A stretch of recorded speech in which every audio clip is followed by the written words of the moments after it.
Bonjour à tous, je parle tout doucement car je crois que quelqu'un est rentré dans ma maison et qu'il est passé par ici. Allons voir cela. Toi t'es mort. Toi t'es mort. Toi t'es mort. Gizmo. Ah, j'ai rien fait. Qu'est-ce que tu fais là? Rien, je me suis perdu, je sais plus où c'est chez moi.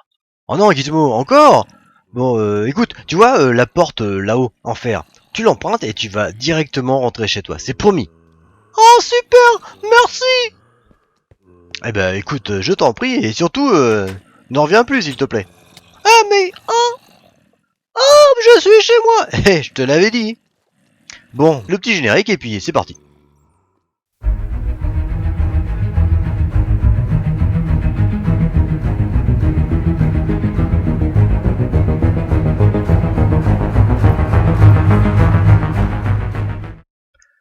Aujourd'hui, je vais donc vous présenter cette étrange machine qui m'a permis d'obtenir mes premiers villageois. En effet, il y a quelques temps de cela, je cherchais à faire une ferme à golem, et pour obtenir une ferme à golem, ou pour la fabriquer du moins, il nous faut donc des villageois. Alors les villageois, on peut les obtenir soit en allant kidnapper des villageois dans un village à proximité, un village généré sur la map. Le problème c'est que près de chez moi il n'y avait pas de village, ou du moins les plus proches étaient beaucoup trop loin pour que je puisse ramener un villageois. L'autre solution consiste à faire des expéditions nocturnes à la recherche de zombies villageois que l'on peut par la suite traiter grâce à une potion de faiblesse et une pomme dorée. Mais là encore, cela était trop compliqué pour moi parce que la nuit, les zombies arrivent en masse. En plus, ils sont accompagnés de creepers, de squelettes et autres. Donc du coup, je me suis rabattu sur cette troisième solution qui consiste à exploiter un spawner à zombies afin de trouver un zombie villageois. En effet, derrière ce mur se trouve un spawner à zombies qui va donc me permettre d'obtenir masse de zombies, mais parmi cette grande masse de zombies va se trouver donc des zombies villageois que je vais donc pouvoir traiter. Alors les premiers zombies vont pas tarder à arriver, j'imagine, puisque je suis à côté du spawner. Voilà. Ceux-ci vont arriver ici, dans ce petit sas.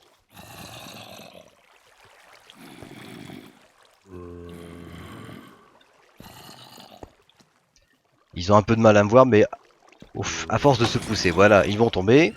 Celui-ci donc est un zombie classique. Nous avons ici un bouton qui permet de l'envoyer directement dans un puits de lave.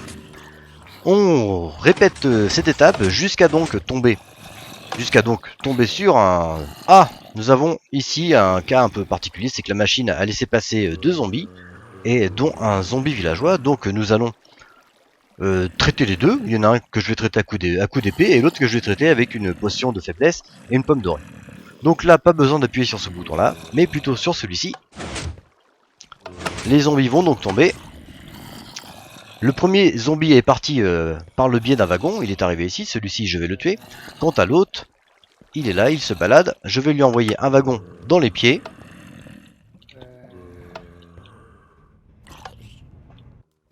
Et voilà, le voilà qui est arrivé ici. Celui-ci on va le traiter, en prenant donc une pomme dorée et une potion de faiblesse volatile. On lui envoie dessus, paf, puis la pomme dorée. On voit que des petites particules rouges émanent de son corps, pardon. Et d'ici quelques minutes, il deviendra un gentil zombie villageois. On fait une petite ellipse et on se retrouve une fois qu'il est transformé.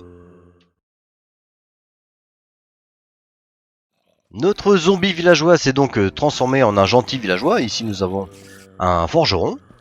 Le zombie qui était à côté, je l'ai donc supprimé comme promis. Quant à celui-ci, eh ben, on peut maintenant l'envoyer, puisque j'ai déjà acheminé la petite voie ferrée.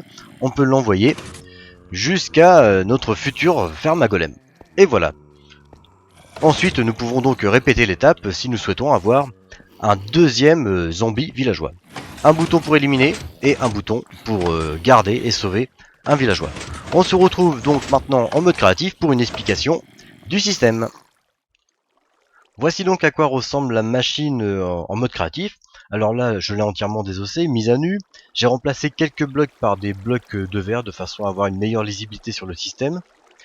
On va commencer par le spawner à zombies qui se trouve donc dans une pièce qui fait 5 de hauteur, voire 6 à certains endroits, par 8 dans le fond et 9 sur le côté, avec une simple source d'eau qui est placée dans le fond.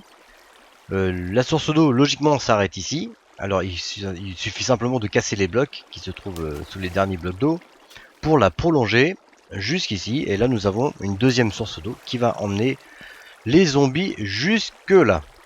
Lorsqu'ils vont arriver ici, ils vont détecter votre présence, s'avancer et tomber sur ce fil détecteur.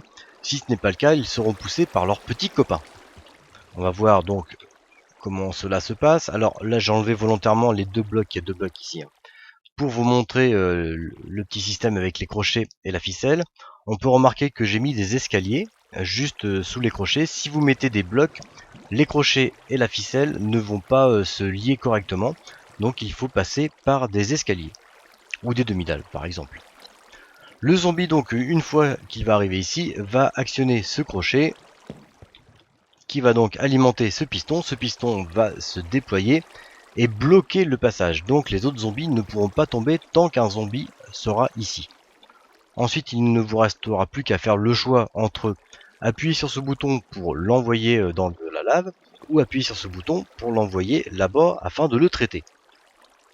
Alors, imaginons qu'on appuie sur ce bouton.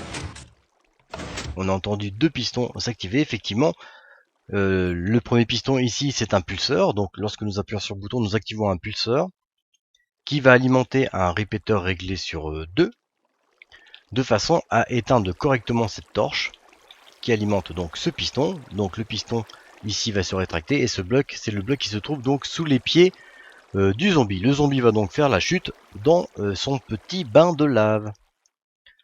De l'autre côté, nous avons le bouton qui permet de traiter les zombies villageois. Que fait-il lorsque nous appuyons ce piston, le piston du bas et le piston du haut se rétractent et nous avons aussi ce piston, vous allez voir, qui s'active. Alors en toute logique il est déjà activé lorsqu'il y a un zombie dans le sas, mais vu que le sas va s'ouvrir par le biais de ce piston, le zombie va se déplacer, le fil ne sera plus activé, du coup ce piston va se rétracter et un autre zombie peut arriver en même temps. Donc c'est une sécurité, lorsque nous appuyons sur ce bouton, nous forçons le piston à s'étendre. Voilà. Et en même temps on peut voir que depuis tout à l'heure je suis en train d'expédier des wagons là-bas. Et vu que les rails sont dans ce sens, ils sont déjà tous arrivés là. Ok. Donc logiquement c'est comme ceci, et là c'est comme cela. Voilà, donc on va suivre, donc oui, le bouton actionne aussi ce distributeur, ce qui permet de lancer un minecart. Le zombie villageois étant ici, il va se faire directement récupérer par le minecart qui va donc l'emmener là-bas. Le circuit redstone, nous avons donc une torche. Lorsque nous appuyons sur le bouton, la torche s'éteint, ce qui va éteindre ce fil, cette torche va s'allumer, donc la sécurité, le piston va se déployer. Le fil ici va être allumé, cette torche va donc s'éteindre, et là, ici, c'est le fil qui permet d'alimenter le piston, et donc ce piston va se rétracter.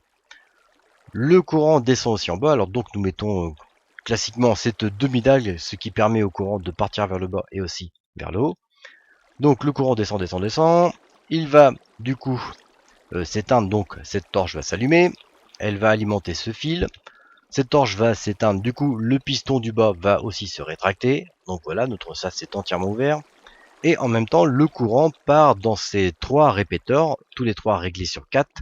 Donc ça va faire un certain délai, de façon à éteindre cette torche qui va allumer celle-ci, qui va alimenter le bloc qui se trouve juste là. Et là, nous avons notre distributeur à wagon. Ce qui fait que lorsqu'on appuie, le sas s'ouvre et quelques instants après, notre wagon part.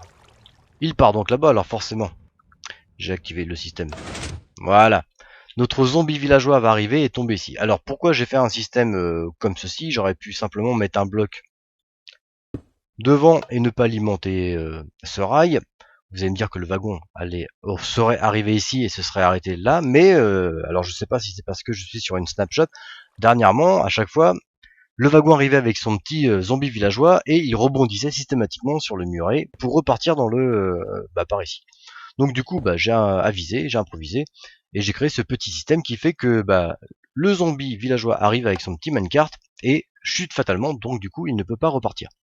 Ensuite, je voulais quand même pouvoir faire un système qui permet d'envoyer les deux villageois que je peux donc stocker ici en attendant jusqu'à ma future ferme à golem. Donc on a les petits leviers qui permettent de rediriger les rails. Et ensuite, ce levier, lorsque je vais l'activer, va faire en sorte de monter ce wagon, puisque nous avons un piston en dessous, voilà, qui va donc pousser le bloc vert. Le wagon va monter et nous allons quelques secondes après cet autre piston qui va se déployer, donc du coup va pousser le wagon, et vu que le rail est alimenté, le wagon va prendre appui sur le bloc pour partir dans le bon sens. Démonstration.